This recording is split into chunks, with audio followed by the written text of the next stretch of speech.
Welcome to my YouTube channel.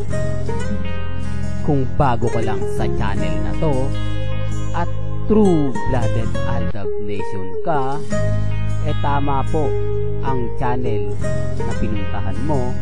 Kaya considering na po kitang bagong subscriber. At huwag mong kalimutan pindutin yung bell para lagi po kang updated sa bagong video na ilalabas ko. Salamat po sa iyong pag-click sa channel na to. Welcome back mga ka-Aldab.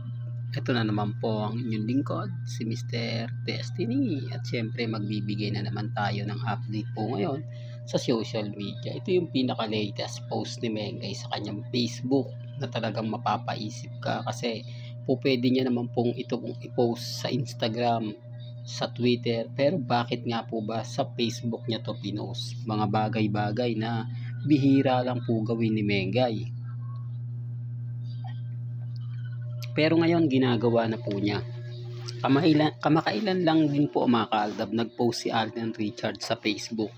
Hindi po ba? Hindi naman po lagi coincident na lang po itong mga nangyayari kina Alden at kay Maine.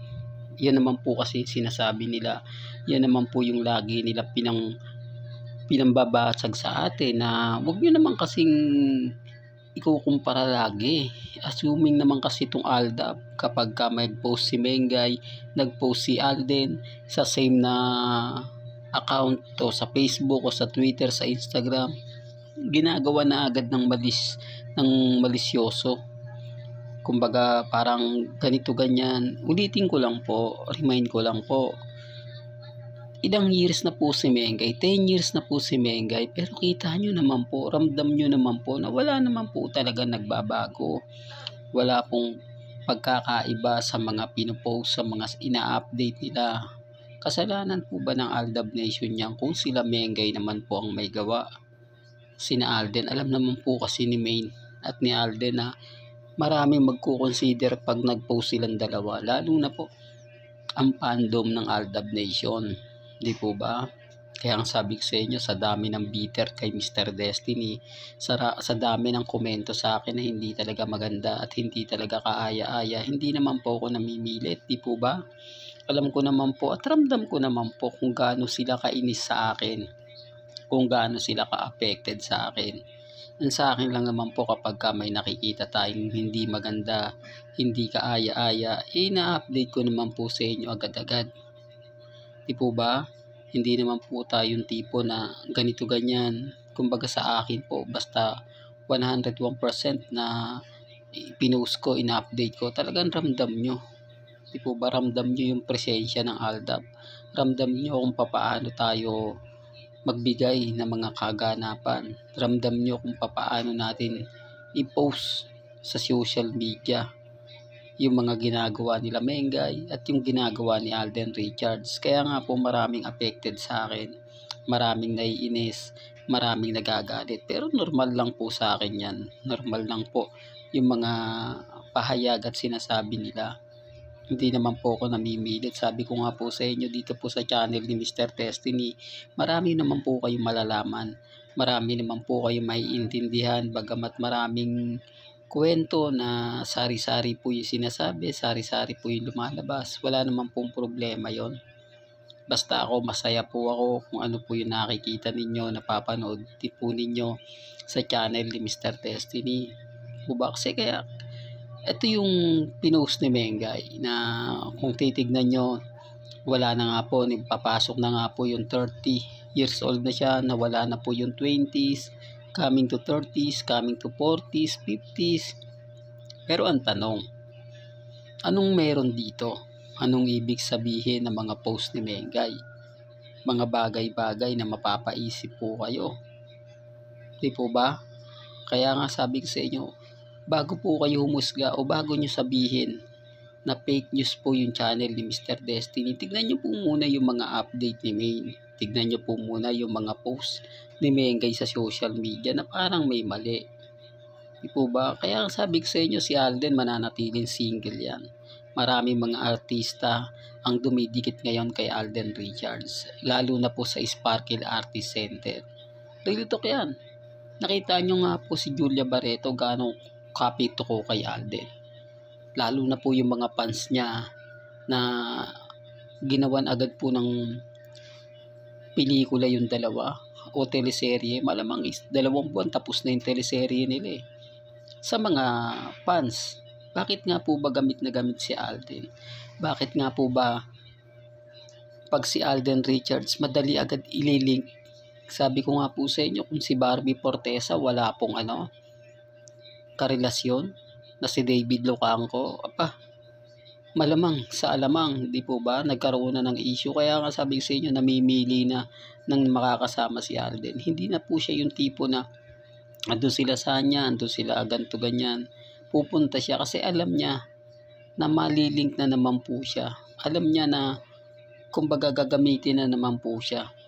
O ngayon, sabi nga po ng iba, bakit hindi daw po pumunta si Alden Richards sa All Out Sunday itong March?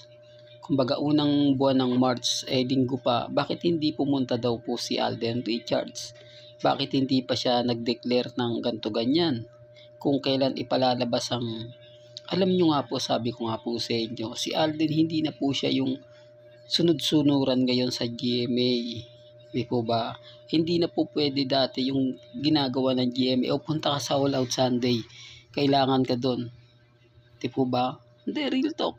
Ini-schedule na po si Alden kung kailan siya pupunta, kung kailan siya po pwede. Hindi po katulad ng dati. Ito yung pagkakaiba ng GMA Sparkle Artist Center na may kontrata.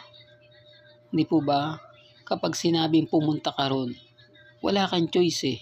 Pupunta ka doon kasi trabaho mo yun. Kaya nga po yung kritiko ko nagsasabing hindi naman daw totoo yun. Naka-signing contract pa rin si Alden. Naka-signing na nga po pero patapos na po siya. Kasi ang pinirmahan kontrata lang ni Alden, gumawa ng project. Hindi na siya yung sinasabi na katulad ng dati. Hindi na siya katulad ng mga panahon na kahit saan siya papuntahin, sumusugod siya. Kahit sa mga part ng probinsya, pinadadala siya. Normal lang po sa kanya yun. Pero ngayon, kakaiba na. Hindi po ba? Meron na po siyang pagkakataong tumanggi. Meron na po siyang pagkakataon na hindi magsalita. Gaya nga po ngayon, magpansin niyo po ba ang GMA? Wala man lang interview reaction kay Alden sa issue kay Catherine. Hindi, for the record lang, karamihan ng interview o ang balita galing sa TV5, galing kay Ogie Diaz, galing kay Christopher Min, galing kay Ray Pumaloy, tabloid ng Abante News, at iba pang mga website. Tapos sa Philippine Star ngayon, Pep Magazine, Pep.ph. Pero bakit ang GMA Network wala pong komento dyan? Wala pong reaksyon, wala pong kumbaga naisasagot ni hindi man po ma-interview si Alden Richards ni Lars Santiago. Hindi naman po ma-interview ni MJ Marpori, Mr. Destiny, Nelson Canlas, at ni Aubrey Carampel. Hindi, sinasabi ko lang po ito, mga kaaldab, dahil alam naman po natin, pagdating sa showbiz, hindi nagpapahuli yung 3 reporter na yan. At bakit hindi po nag-guest si Alden Richards sa unang hirit? Hindi, sinasabi ko lang po ito, mga kaaldab, para lang malinaw, para lang klaro, lalo na po sa mga taong dumadaan at bumibisita po sa channel ni Mr. Destiny. Ang dami kasing lapses, maraming tanong na sinasabi nila, naku, ikaw lang naman Mr. Destiny nagpapagulo. May mga bagay-bagay na hindi naman kailangan pero ikaw komplikado ka. Ulitin ko lang po at ire-remind ko paulit-ulit. May mga bagay-bagay po na kapag hindi ka talaga sumasagot, ikaw yung may sala. O ba? Sabi nga ni Mengay, hanggat hindi nakikita yung side mo, magmimistulang ikaw yung may kasalanan. Ikaw yung guilty. Samantalang wala namang ginagawang aksyon ang GMA Network sa issue nila Catherine at ni Alden Richards. Bagamat pinagpepiestahan si Alden, parang okay lang sa kanila. Di po ba na masira yung karir ni Alden? basagin yung karir ni Alden. Parang kasi yung lumalabas po dito mga kaaldab, talaga si Alden ang may kasalanan. Si Alden yung nagpabaya, si Alden yung bakla, si Alden yung ganito ganyan. Di po ba? Kaya nga po pinagtatanggol natin eh. Kita nyo yung banatan ngayon ng Alden Fanatics at Katnil Fanatics. Nagsisimula na. Bukas sa makalawa, uusok na yan. Hindi, sinasabi ko lang po para alam po ninyo yung magaganap at mangyayari. Hindi po ba? Well, hanggang dito na lang po ang ating latest updates. Kaya kung gusto nyo pa po ng pinaka-latest at sariwang update, abay tumutok lang po kayo dito po sa channel ni Mr. Destiny para updated po kayo sa mga bago at sa mga latest na i-upload po natin maya-maya lang. Kaya kung bago ka lang sa channel na to at isa kang true-blooded Aldab Nation na nagmamahal kila Mengay at Isoy, tama po ang channel na pinuntahan mo. Kaya consider na po kita ang bagong subscriber. At huwag mong kalimutang i-share ang mga video po natin sa mga mami, sa mga titas, at sa mga sinyo. Hanggang sa muli, salamat po sa panonood at pakikinig.